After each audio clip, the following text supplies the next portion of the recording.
to bring up Stephon Gilmore. Mr. Rob Gronkowski picked the Cowboys to win the Super Bowl this year. So now it's time to give them a little love. Let's welcome in editor-in-chief of Blogging the Boys, SB Nation's home for Dallas Cowboys coverage. RJ, how are you? I'm doing well, Kay. I think that's the Cowboys' greatest nightmare, too, though, seeing three of their best players on a tiny little plane like that together. It's so true, RJ. I mean, I remember like a couple of years ago, people would freak out with like Tom Brady jumping off like a 2-foot cliff in Costa Rica. Like, we're allowing this? Yeah, it was a lot of fun when it was all over social media, but the Cowboys kind of quickly shut that down despite Brandon Cooks being a licensed pilot. They were very quick to say there was a veteran pilot on board as well. I don't know how that's possible, although someone is clearly filming that. But it was very cool. Thankfully, everyone is all right. It was a fun little story for about 48 hours. Wild. Love your takes on this. I got to get this full screen out there to show you. This is a little story I came up with in the last 48 hours that I don't think you're biting on. If I know you, you're not biting on it. But can't we dream? Can't we dream of the Jonathan Taylor lineup alongside CeeDee Lamb, alongside Brandon Cooks? Do we have that? I want to see it. Can we have that? Yeah, there we go. This is just like a thing of beauty. This is the opposite of a nightmare scenario for this team. Should they trade, as they have the cap space, should they make a move, Jerry and company, for Jonathan Taylor? You know, he fits in nicely in this graphic, just kind of based on his current uniform. If you kind of, close your eyes a little bit, it looks natural. The Cowboys have sort of been the poster child for how to not handle the running back position from a financial perspective. And they've just kind of gotten out from that. And obviously every Cowboys fan is wishing Zeke Elliott the best of luck in New England outside of week 4 when the Cowboys host the Patriots. But the Cowboys are finally doing the thing. You know what I mean? They finally have, the thing that everybody wanted, the running back by committee. They have Deuce Vaughn, and that's where I think you'd meet the most opposition from Cowboys fans. Everybody is obsessed with Deuce, and Jonathan Taylor would do a lot to squash that. Nobody wants to see that. I kept thinking about this team because we were having you on the show, and you have the pulse of what's going on in, around, and outside of that building, on and off of the field. What's the feeling and the relationship with pressure? Like, I didn't get to make it to Cowboys camp out in Oxnard, but I went to Buffalo. They've got a window. You go down, the Commanders don't have a window. They're rebuilding. But there's teams that have those. Is there a team that has a smaller window than this Cowboys squad? I mean, I'd say the Eagles maybe have a smaller window just because they have a few older players at some more notable positions, players like Jason Kelce, obviously. The Cowboys nucleus is really young. I think the biggest worry around them is paying all of their really awesome players, and they obviously took care of Trayvon Diggs. As far as the young nucleus this offseason, Micah Parsons, his deal will eventually come next offseason. Obviously, CeeDee Lamb still needs a new deal. Dak Prescott needs an extension. Tyler Biadasz, Terrence Steele, if you want to go a little bit further down the roster. And I think that's the kind of biggest thing that they're focused on as far as worries. But you're right.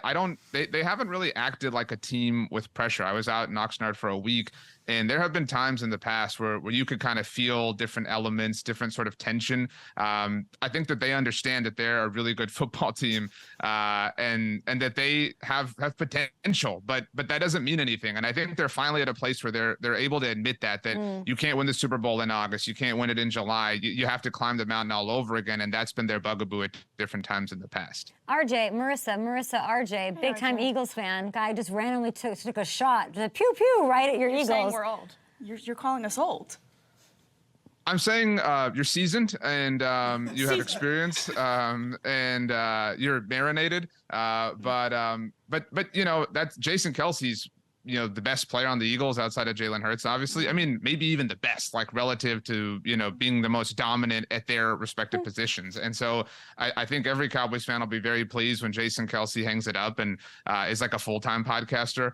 And I think, the Eagles, it's the Cowboys and the Eagles. Everybody understands that, all due respect to the Giants, and the Commanders are kind of cute with what they have going on. Jeez, but, RJ. This was a good wrap-up. I'm liking this now. Mm-hmm. There's so much there's so much data to suggest the Eagles are going to be right for regression, but there was data last year to suggest that the Cowboys defense would be right for regression. And so these are two teams that have this like hostility towards one another, and they keep defying those weird sorts of things. And that's why their matchups are so intense. And even then, their matchups aren't that epic. Like, we've only seen Dak Prescott against Jalen Hurts one time. So they keep having these, levels of success that run parallel with one another, but that we don't actually see come to a forefront. And so that's what's really exciting. Levels of success I mean, one team won a Super Bowl in the last 30 years, one didn't. So I don't know. That's fair.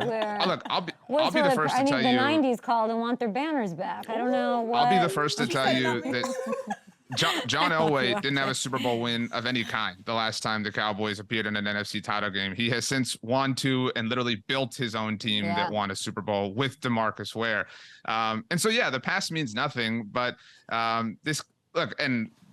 everybody has said this, right? Like, oh man, this year feels different. They look really good. And that's true. And they have fallen on their face before. They historically at least don't do a great job of living up to expectations until last year. Last year was the first time that they were a playoff team in back-to-back years since 2006 and 2007. It was the first time they won double-digit games in back-to-back years since 1995 and 1996. And those things mean nothing. Like, nobody wants to hang a banner for that. But I would offer that that's the effect of somebody like Mike McCarthy and the current nucleus of leadership, is that they're able to kind of be a team that's in the playoffs, in the mix year after year. 100%. And, odds are that if you're there, multiple years in a row, eventually the breaks will go your way, the bounces will go your way, and you'll end up stealing one. And I think that that's the hope for everybody. What was your closing argument there?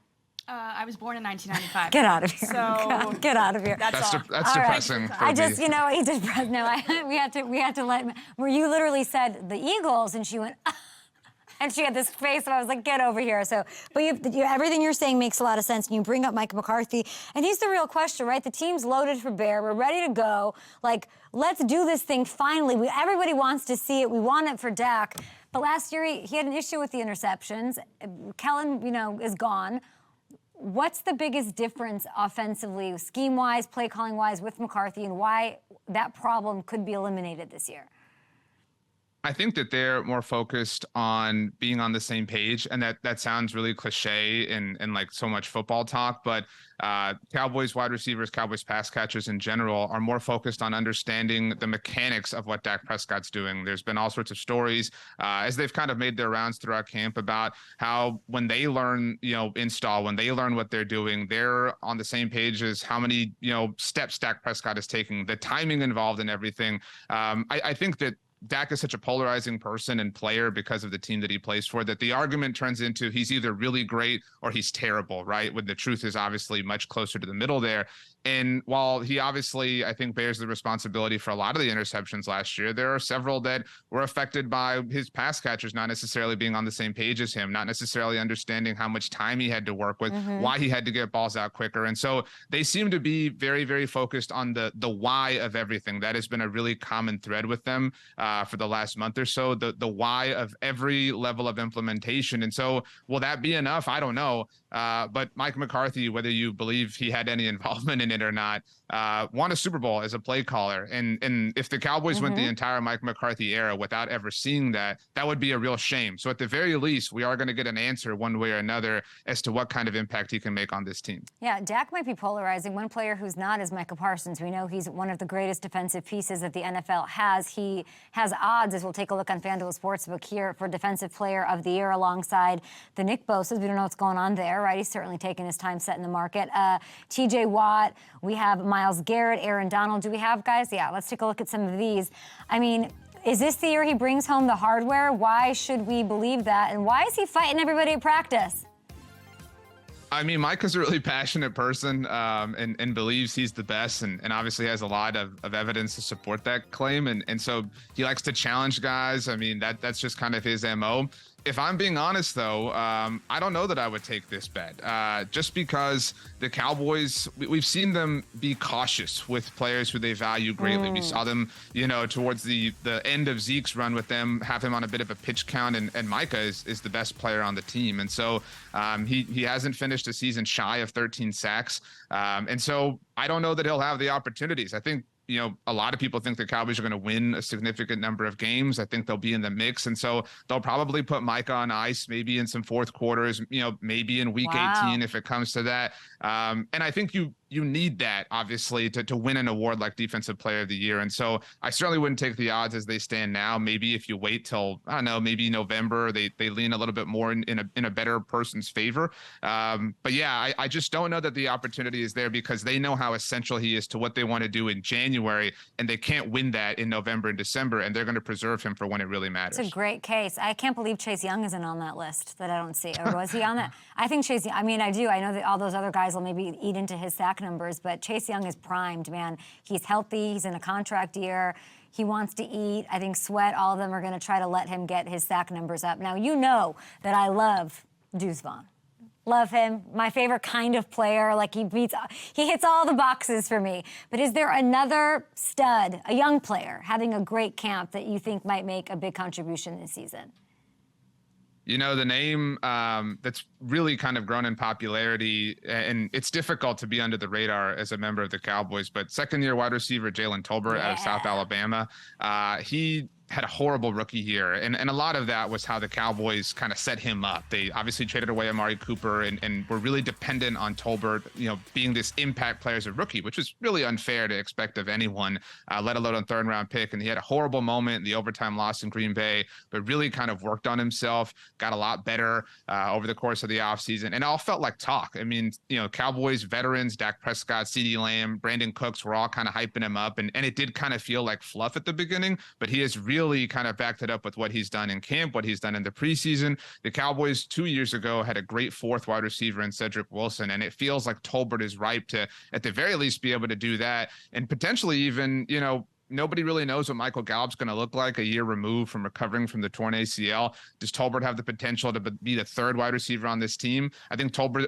Gallup, is a great kind of flyer in fantasy leagues for that reason, because you never know what you're going to get there. But Jalen Tolbert, I think, could be this sneaky sort of 8-touchdown sort of season. Dak Prescott really, really loves him. The opportunities are going to be there for, I would say all of the regular season. Yeah, I've heard you talk about it. Listen, you do such an incredible job. You really do. I just go to Blogging the Boys or follow you on Twitter, RGHO. I always feel like I know exactly what's going on with that team.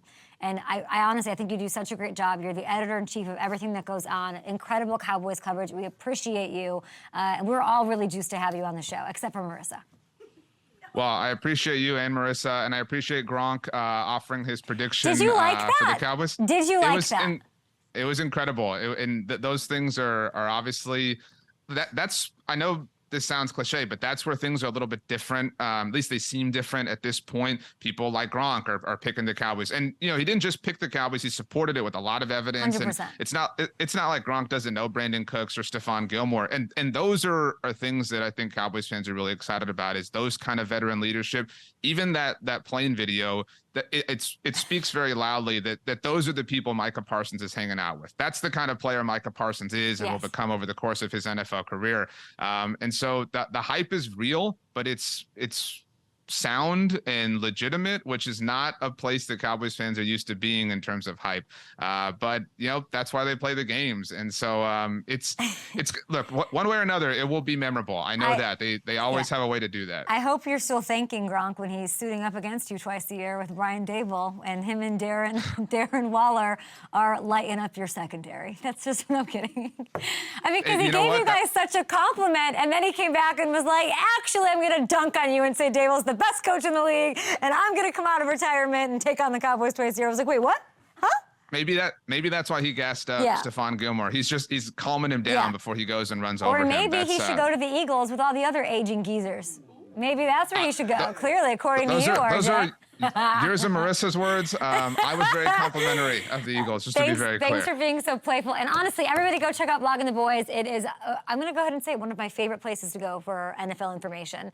Cowboys run the show.